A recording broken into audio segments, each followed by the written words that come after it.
La commune de la semaine. La commune de la semaine. La commune de la semaine fait étape à Hörmingen. Je suis en compagnie du maire Simon Schmitt. Bonjour Monsieur Schmitt. Bonjour et bienvenue à Hörmingen. Merci beaucoup. Charmant village d'Alsace-Bossu. Nous sommes aujourd'hui dans la salle du conseil. Salle du conseil que vous connaissez bien. Ça fait 21 ans que vous êtes maire. Je vous propose allez, même si on se tourne vers l'avenir, normalement quand on est au mois de janvier, je vous propose un petit coup d'œil dans le rétro. Dans ces 21 ans, quelle est votre fierté principale et quel est peut-être le petit regret ou le petit acte manqué? La fierté, c'est surtout la vie associative qu'on a essayé de dynamiser au cours de ces 20 années et je dirais un peu l'aboutissement de cette vie associative, c'est l'organisation de la grande fête de l'oignon que j'ai le plaisir de présider et qu'on espère voir revenir dès 2022.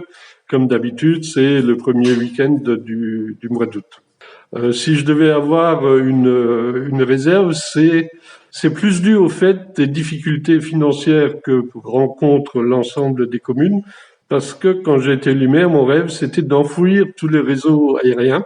Malheureusement, ce projet n'a encore pas pu se concrétiser sur l'ensemble du village. On y travaille progressivement. Et c'est à cette occasion-là que je fais le lien avec notre projet de parc éolien qui aurait permis de financer ce type de travaux grâce à ces retombées économiques importantes pour la commune. Effectivement, on rentrera pas dans le détail, mais pour l'expliquer aux auditeurs du Beacherland, il y a un parc éolien qui est en projet entre Hörmingen et l'autoroute A4 et qui est un petit peu en stand-by en ce moment. Nous avons effectivement déposé un dossier de 5 éoliennes d'une capacité de 3 mégawatts qui est actuellement pendant devant le tribunal administratif.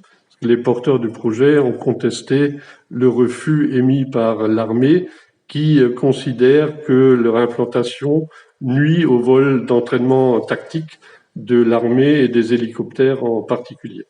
Une des spécificités de l'Alsace-Bossu, c'est que les grandes fêtes populaires ont toujours un succès fou. Vous l'avez évoqué tout à l'heure, le fameux Zwiebelfest, la fête de l'oignon. Ce sont des milliers de personnes qui convergent chaque année vers Hörmingen. Et beaucoup d'ailleurs du Pays de Bitche connaissent ce rendez-vous.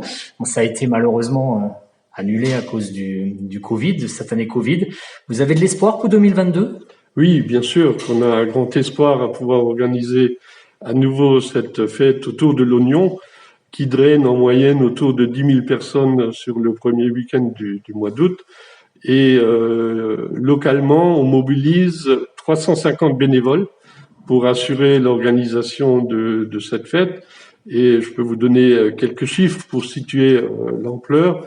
Que nous préparons 2200 oignons farcis, plus de 1000 litres de soupe d'oignons qui sont offerts gracieusement à l'ensemble de nos clients, 3500 litres de bière, etc., etc.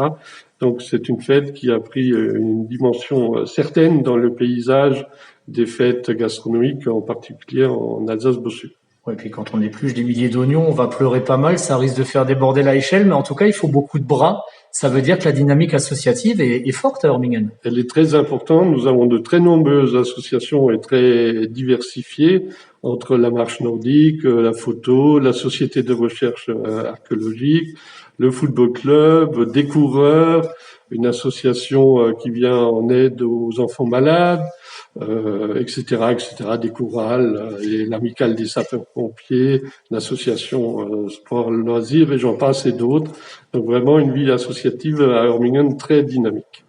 Quand on vient du Beacherland, on a plusieurs chemins pour venir à Hörmingen. Aujourd'hui, je suis passé par Rallin et Dellingen, mais on peut aussi passer par Calouze. Sauf qu'en ce moment, il y a quelques petits soucis. Il y a, je crois, un chantier qui a connu quelques péripéties.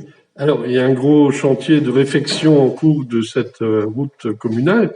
Ce qu'il faut préciser à vos auditeurs que nous sommes là sur une voirie qui appartient à la commune, qui n'est pas départementale, dont nous réalisons actuellement les travaux de réaménagement pour plus de 400 000 euros, donc ce qui est quand même important pour le budget de la commune.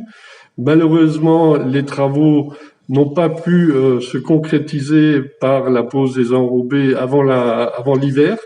Et donc, la route restera fermée jusqu'au début du printemps où on pourra enfin poser la couche de roulement et rendre à nouveau accessible cette voirie à l'ensemble de nos amis voisins du Pays de Bitche.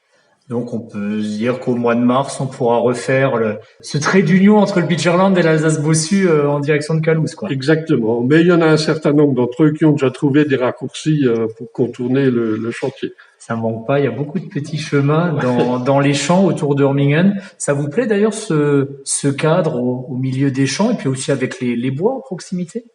Hurmingen a la chance d'avoir un cours d'eau et une forêt relativement conséquente de plus de 400 hectares. Et nous avons un projet d'ailleurs de relier l'ensemble de la vallée de l'Eichel à la Sarre par une piste cyclable qu'on espère un jour se voir concrétiser, notamment pour faire la jonction entre Völlerdingen et Hurmingen le long de l'Eichel, ce qui permettra après de rejoindre Calouse et Vitrin, le canal de la Sarre, et faire de longs circuits à vélo. Vous avez lancé il y a peu la commercialisation de parcelles pour le lotissement. Si je vous demandais de prendre votre bâton de commercial un petit peu et de faire la promotion de ce lotissement et de votre village, qu'est-ce que vous diriez aux éventuels futurs arrivants? Déjà que ce lotissement est situé dans un village très fleuri, parce qu'on est la seule commune qui a 3 fleurs au concours national des villages fleuris de toute l'Alsace-Bossu. Nous avons également les 3 libellus, ce qui veut dire qu'on n'utilise aucun pesticide lors de l'entretien des voiries et des espaces publics. Et ce terrain offre une vue fantastique sur la vallée de l'Eichel et surtout est proposé à un tarif très attractif à 4 500 € TTC sans frais de notaire. Donc on ne peut que encourager les auditeurs à venir s'implanter à Hurmingen. D'autant qu'il y a plusieurs services, la gare, l'école, le périscolaire. Il y a toute cette dynamique associative dont vous avez parlé, puis l'espace de santé qui fera l'objet d'un épisode aussi de la commune de la semaine. Il y a une belle dynamique pour un village de 1200 habitants. Et nous avons la chance d'avoir la ligne ferroviaire Saarbrück-Sarreguemines-Strasbourg, dont tous les trains s'arrêtent en gare d'Hurmingen dans les 2 sens de circulation, ce qui fait une douzaine d'arrêts dans chaque sens. Et on a aussi la particularité d'avoir effectivement une structure périscolaire, donc qui permet d'accueillir les enfants en dehors du cursus scolaire. Nous avons l'ensemble des écoles communales encore dans notre commune et une bibliothèque municipale, donc un certain nombre de services qui intéressent fortement la population. Est-ce que vous pensez que dans le contexte sanitaire qu'on vit actuellement, où certains citadins ont pris un petit peu de recul, quand on a comme ça une ligne de chemin de fer et que Saarbrück et Strasbourg sont finalement pas si loin que ça, est-ce que les gros villages comme Hurmingen, mais à la campagne, ont un coup à jouer? Je pense qu'ils ont un bon coup à jouer dans ce positionnement parce que le développement des transports en commun obtient de plus en plus de succès. Et comme je participe aux travaux du comité de ligne, le comité des usagers de cette ligne ferroviaire, on constate une augmentation assez conséquente du nombre de clients tous les ans sur cette ligne. Donc c'est une vraie opportunité. D'autant plus que on est à 1 heure de Strasbourg, on est à une bonne demi-heure de Saarbrück, ce qui permet de rejoindre le TGV ou l'ICE allemand dans des délais plutôt raisonnables.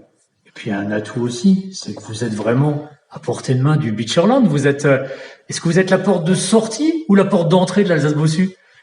Peu importe, je crois qu'on se comprend bien avec nos voisins et amis, comme je l'ai déjà évoqué, du Pays de Bitche. Il y a un peu de rivalité sur le plan footballistique et on a de très bons contacts avec les communes voisines, dont certaines sont d'ailleurs même venues voir notre politique de fleurissement pour s'en inspirer. Simon Schmitt, maire d'Hurmingen, merci beaucoup.